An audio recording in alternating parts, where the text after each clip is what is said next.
سالهاست که زنان زیادی مورد تجاوز قرار میگیرن و از درون فرو میپاشن چون نمیدونن که باید بعد از تجاوز چه اقداماتی انجام داد. در این ویدیو قراره که قدم به قدم واضح برات توضیح بدم که بعد از تجاوز باید چه اقدامات حقوقی انجام داد. نه تنها برای مجازات مجرم، بلکه برای بازپسگیری حق انسانی و قانونی شما. تا آخر این ویدیو با من بمون که میتونه مسیر آینده خیلی از قربانیان رو تغییر بده. در ابتدا به تعریف تجاوز میپردازیم. تجاوز به معنی برقراری رابطه جنسی همراه با زور و اجبار با فردیه که تمایلی به انجام این کار نداره. این جرم از جمله جرایم خشن بوده که آسیب‌های جسمی و روحی فراوانی بر شخص قربانی به جای میذاره که گاهن موجب میشه شخص قربانی دست به انجام اعمال خطرناکی مثل خودکشی، مصرف مواد مخدر، انتقام گرفتن و غیره بزنه. این جرم میتونه به صورت فردی و یا گروهی اتفاق بیفته. به طور کلی افراد مورد تجاوز به دو دسته تقسیم میشن: افراد بالغ و افراد نابالغ.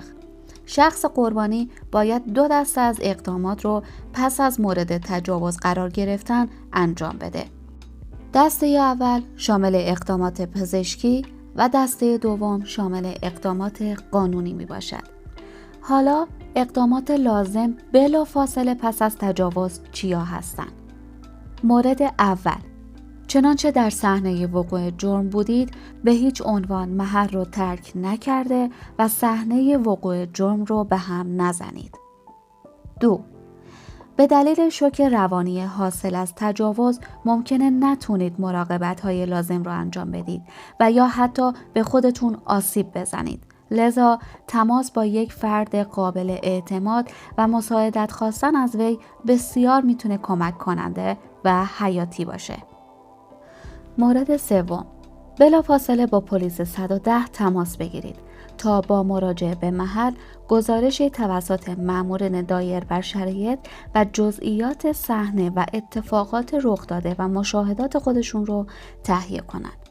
مورد چهارم، شما میتونید از افسر پرونده درخواست کنید تا پرونده به صورت محرمانه تشکیل و رسیدگی بشه و تمایلی ندارید هیچ یک از اعضای خانواده شما از حادثه مطلع بشن.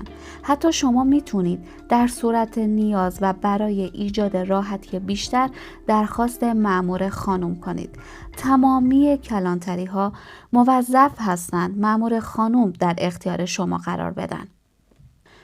مورد پنجم، پس از اون به کلانتری مراجعه کرده و نسبت به اخذ نام جهت مراجعه به پزشکی قانونی و انجام معاینات و آزمایشات لازم اقدام کنید.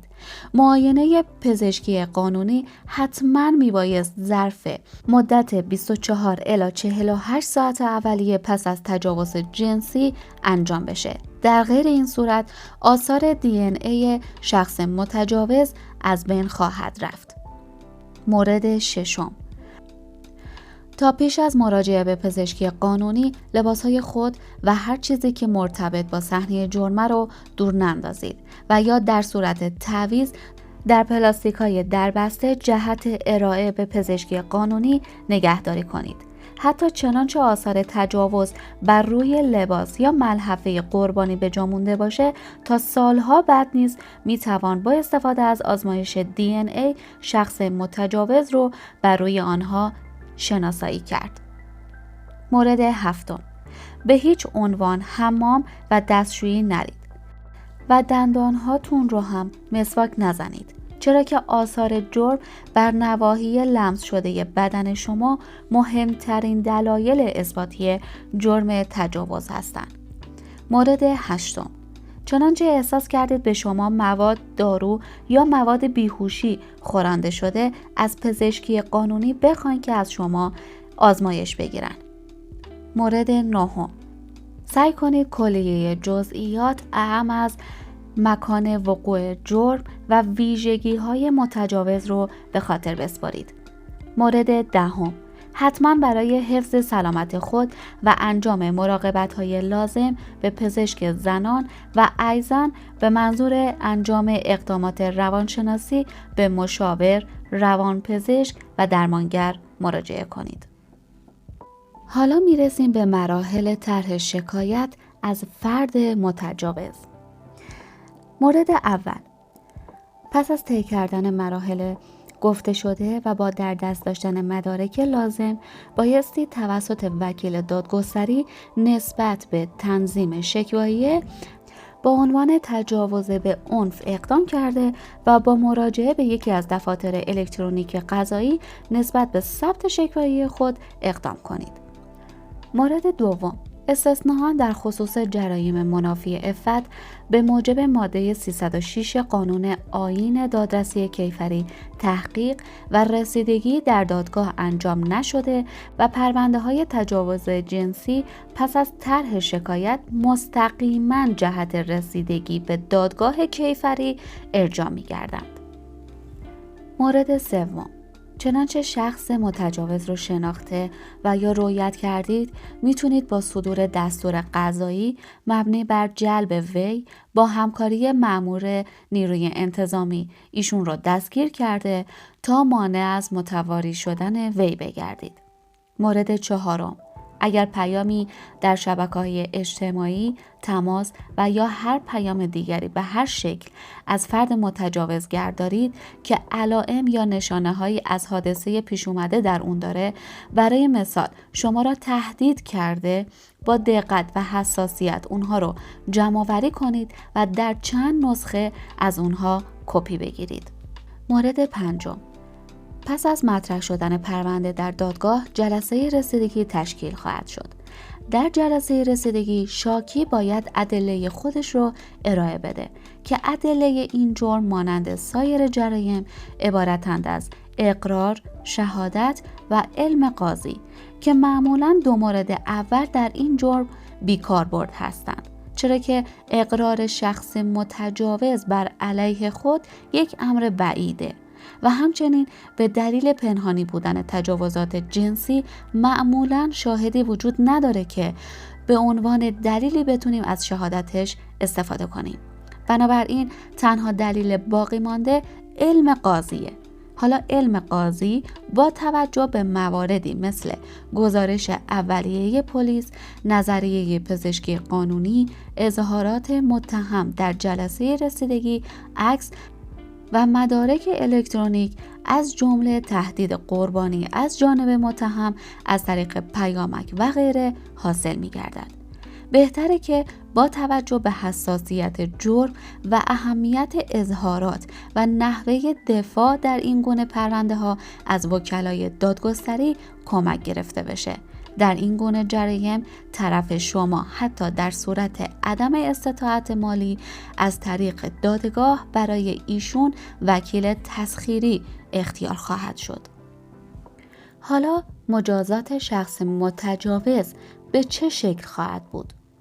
به استناد ماده 224 قانون مجازات اسلامی، در صورتی که تجاوز صورت گرفته از موارد زنای به عنف و اکراه باشد، مجازات شخص اعدام خواهد بود. همچنین در صورتی که فرد در حال بیهوشی، خواب یا مستی با قربانی تجاوز زنا کند، رفتار او در حکم زنای به عنف بوده و موجب اعدام است.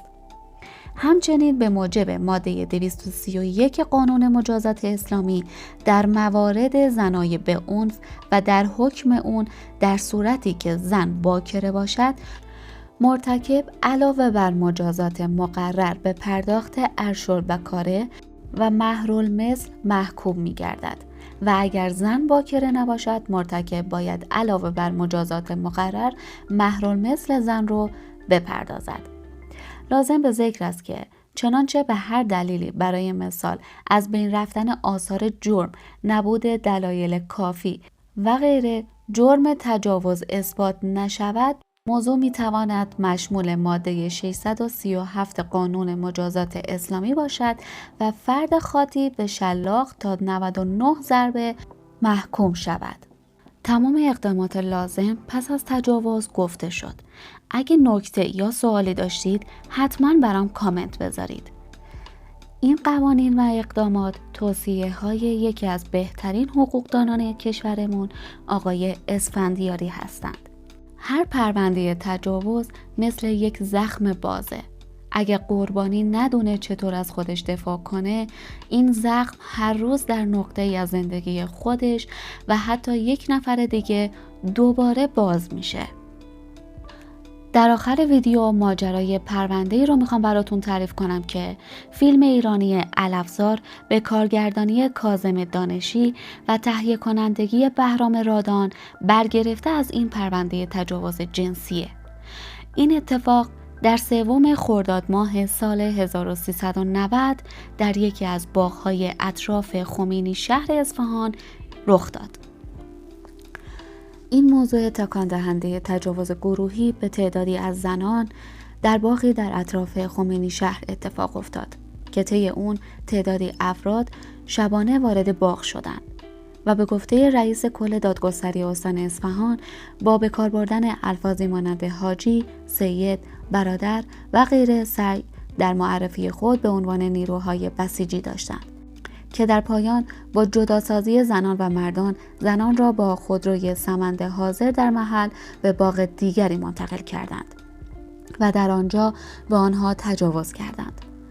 اتهامات وارد بر آنها مشارکت در آدمربایی با وسیله نقلیه نسبت به 6 نفر خانم، حبس غیرقانونی نسبت به 8 نفر آقا، ایراد ضرب و جرح عمدی نسبت به تمامی این افراد که 14 نفر بودند، سرقت مقرون به آزار، زنای به عنف و اکراه بود. بر اساس رأی شعبه 18 دادگاه کیفری استان اصفهان در جلسه دوم دادگاه 4 نفر از متهمان حادثه خمینی شهر به اعدام محکوم شدند که حکم اعدام این 4 تن در همان سال در ملأ عام اجرا شد.